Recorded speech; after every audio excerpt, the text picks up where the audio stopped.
जी अस्सलाम वालेकुम नाजरीन।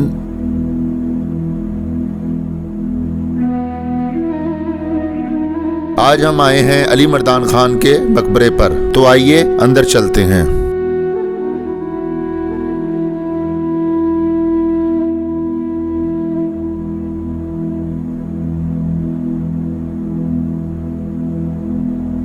ये मकबरा लाहौर में मुगलपुरे के इलाके में वाक़े है।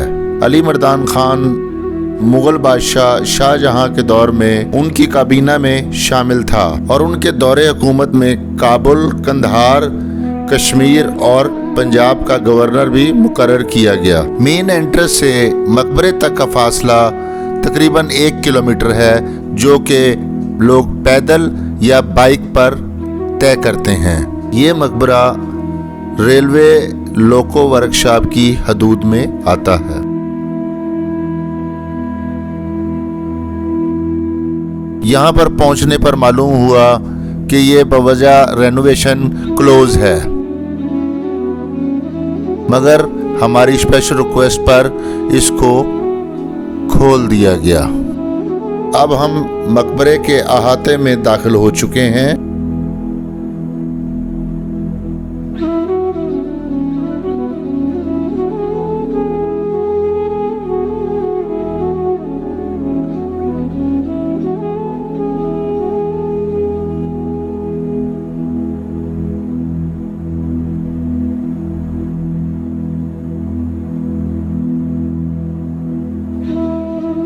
मकबरे के चारों इतराफ में पूल हैं, जो कि इंतहाई खस्ता हालत में मौजूद हैं।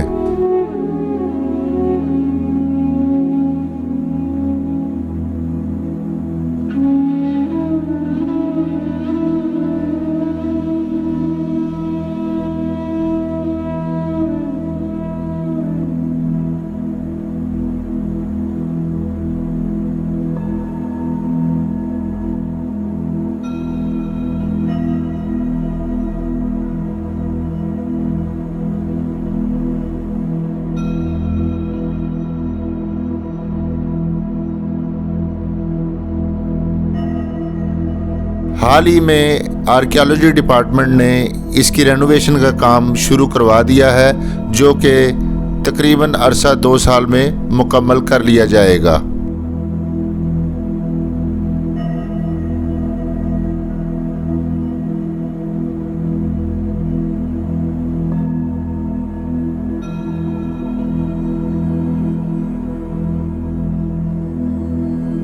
अली मर्दान खान की वफ़ात 1667 में कश्मीर जाते हुए हुई।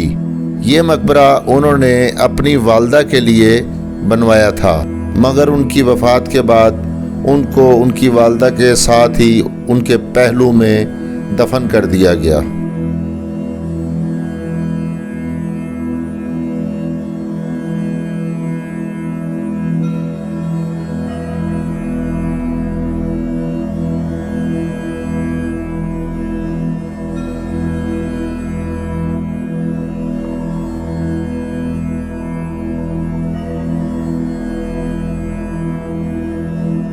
इस तहखाने में 3 कब्रें मौजूद हैं। एक अली मर्दान खान की, दूसरी उनकी वालदा की और तीसरी का कोई भी इल्म ना है। मगर तीसरी कब्र के बारे में ये भी कहा जाता है कि ये अली मर्दान खान की वालदा की क्लोज मेट की कब्र है, पर इस बात की तस्दीक नहीं की जा सकती।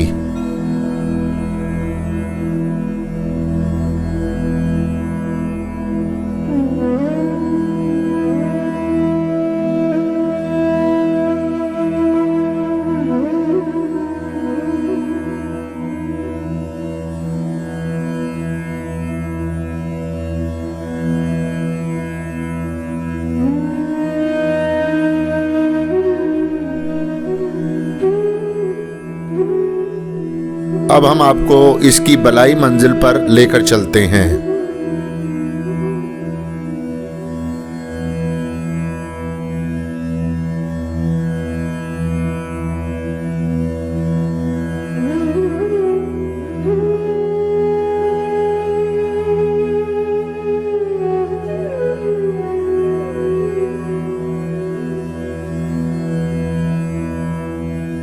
ऊपर जाने वाले रास्ते में बहुत अंधेरा है, मगर हम अपने मोबाइल की लाइट की मदद से ऊपर की तरफ जा रहे हैं।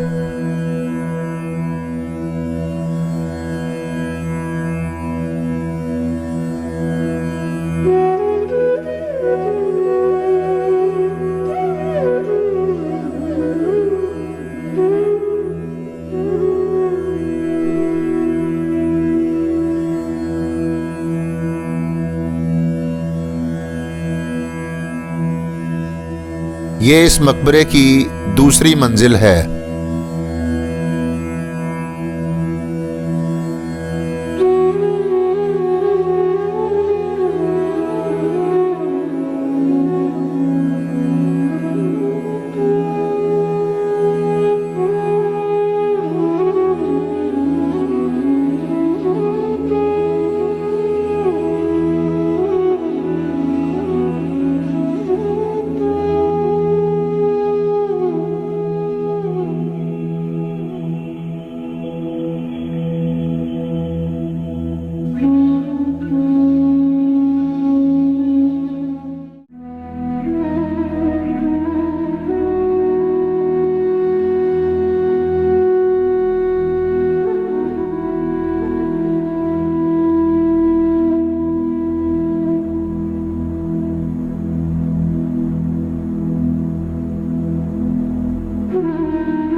ये इमारत इस मकबरे का मरकजी दरवाजा है। सिख दौर में इस मरकजी दरवाजे को सिख तोपखाने के कमांडर भविंदिया ने अपनी रिहाइश गाह बना लिया था और कुछ अर्सा वो यहाँ मुकीम रहा।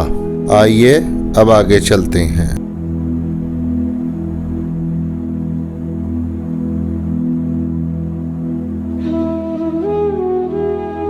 किसी दौर में इस मकबरे पर बेशकीमत पत्थर लगे हुए थे, लेकिन अब यह मकबरा खंडरात का सा मंजर पेश कर रहा है। यह मकबरा लाहौर की तारीखी इमारत में से सबसे ऊंचा मकबरा है, जो कि 3 मंजिला है।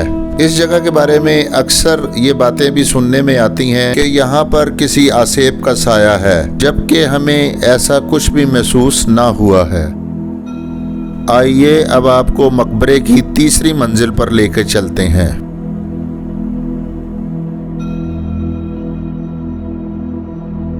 तीसरी मंजिल से रेलवे वर्कशॉप का मंजर इंतहाई दिलकश नजर आता है।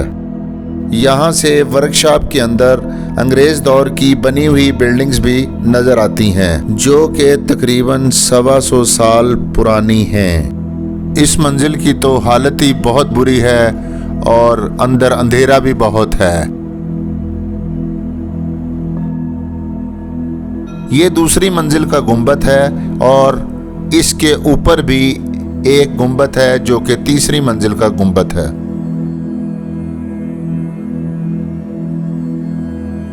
यहाँ पर रोशनी का मुनासिब इंतजाम ना होने की वजह से कुछ भी साफ दिखाई नहीं दे रहा।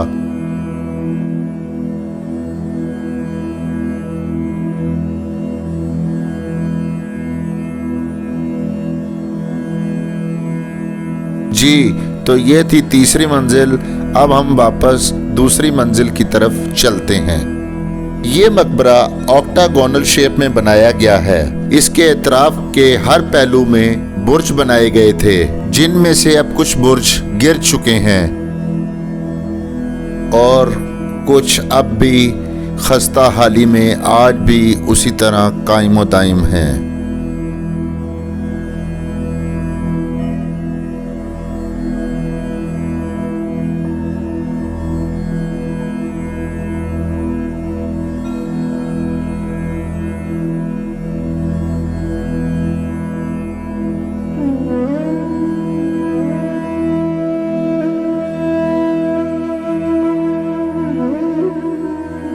तो आइए नीचे की तरफ चलते हैं।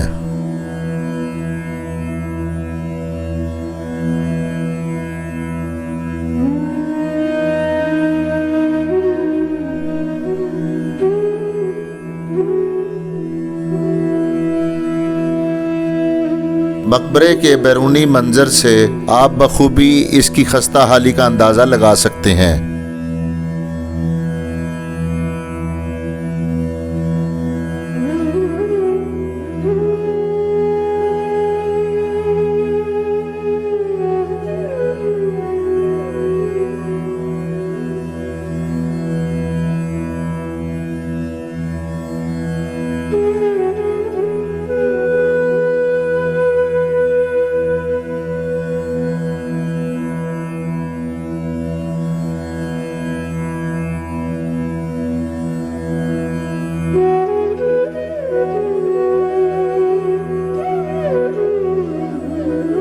जी हाँ नाजरीन, आइए अब हम आपको मरकजी दरवाजे की तरफ लेकर चलते हैं।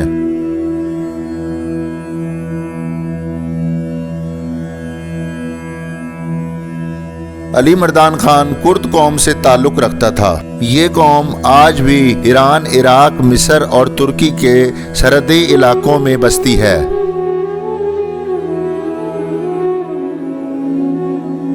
ये मकबरे का मरकजी दरवाज़ा है जो कि रेलवे वर्कशॉप की हदूद में आने की वजह से बंद कर दिया गया है।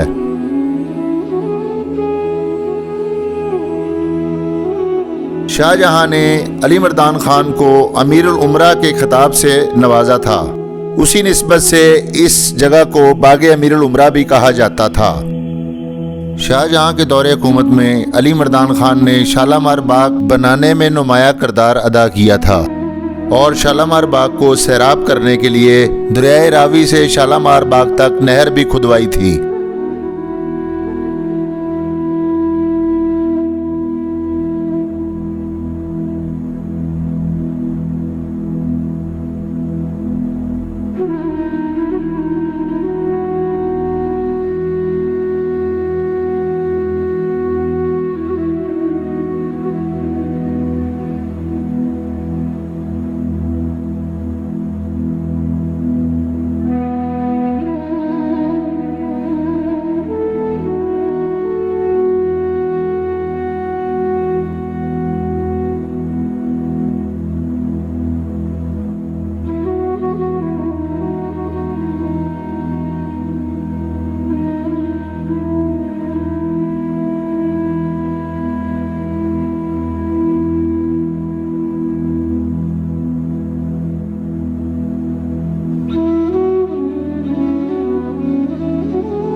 जी हाँ नाजरीन, उम्मीद करता हूँ मेरा आज का ब्लॉग आपको पसंद आया होगा। मिलते हैं आपसे अगली वीडियो में, तब तक के लिए अल्लाह हाफिज।